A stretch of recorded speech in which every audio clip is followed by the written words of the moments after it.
करते हैं एक और जंग का, जो देश की बड़ी यूनिवर्सिटी जेएनयू में छिड़ी। यूजीसी नियमों को लागू करने और वीसी के इस्तीफे की मांग को लेकर छात्रों ने मार्च निकाला तो सामना पुलिस से हुआ। बैरिकेडिंग लांघते ही भिड़ंत होने लगी और फिर पुलिस ने छात्रों को घसीटा भी और घसीटा भी। 14 प्रदर्शनकारी छात्रों को गिरफ्तार किया गया है, 51 को हिरासत में लिया गया है। तो दिल्ली में पुलिस हिरासत में इस वक्त 51 से ज्यादा छात्र हैं। यूजीसी नियम लागू करने और वीसी के इस्तीफे की मांग पर ये छात्र अड़े हुए थे, हंगामा प्रदर्शन कर रहे थे। फिर पुलिस को वहां मोर्चा संभालना पड़ा। शांति व्यवस्था बनाए रखने के लिए पुलिस ने मोर्चा संभाला और उसके बाद जो प्रदर्शन किया जा रहा था छात्रों की तरफ से और जो छात्र हुड़दंग कर रहे थे, फिर उन छात्रों को हिरासत में लिया गया। तो शिक्षा मंत्रालय की ओर मार्च करते हुए यह प्रदर्शन किया जा रहा था। अब यहां पर आप ऐसे देखिए जेएनयू में जंग क्यों छिड़ी हुई है।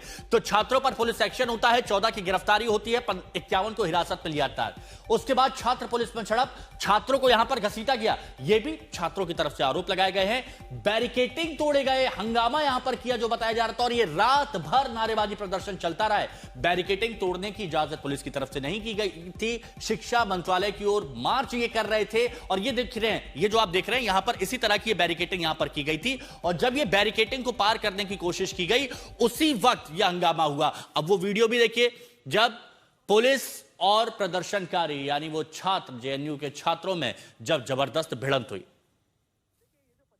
जेएनयू में उस वक्त फिर विवाद बढ़ गया जब जेएनयू छात्र संघ के स्टूडेंट एक बार जेएनयू कैंपस से निकल करके मिनिस्ट्री ऑफ एजुकेशन तक की लॉन्ग मार्च की घोषणा की। इस मार्च की दिल्ली पुलिस ने परमिशन नहीं दी।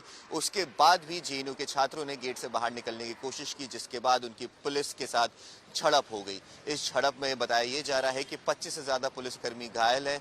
इसके अलावा 51 से ज्यादा जेएनयू के छात्रों को इस वक्त हिरासत में ले लिया गया है।